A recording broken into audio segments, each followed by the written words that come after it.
Баршаңызға сәлем достар. Бүгін өздеріңізбен жаздың ыстық күнінде салқын сусын рецептімен бөліскелі жатырмын. Дәмі дүкендегі таң шұбатына өте қатты ұқсайтын, шөлді қандыратын сусын рецептін жасауға кірісейік. Достар, арнама тіркелмеген болсаңыз, тіркеліп, қоңырауша белгісін басып қойыңыз, себебі арнамда түрлі рецепттермен бөлісетін боламын.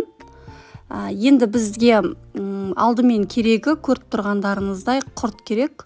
Мендегі құрт жұмсақ құрт, шаншқымен осылай еземін. Одан кейін оқтаудың көмегімен осылай езгілеп өте қатты ұсақтаймыз. Егер сіздерде блендер болатын болса, блендермен осылай езіп ұнтақтап алсаңыздар болады.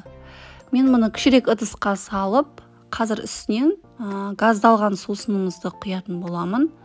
Көп құймаймын, жартыдай құям, ол көпіреді. Біздегі жаңағы мақсат астындағы езілген құртымызды жібіту керек.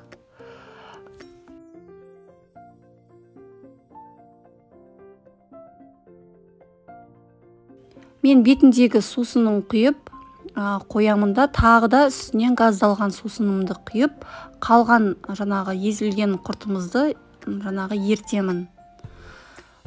Егер сіздердің құрттарыңыз жаңағы тұзды құрт болатын болса, онда тұз қоспаңыздар. Егер құрттарыңыздың тұзы аздау болатын болса, осы кезде аздап тұз қосып жіберіңіздер. Және айран құямыз, салқын айран. Және салқын жаңағы қалған газдалған сусынымызды құйып, жақсылап жаңағы салған тұзымыз еруі керек.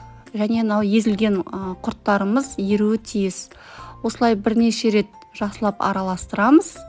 Осы кезде жаңағы баклажкамызға құямыз.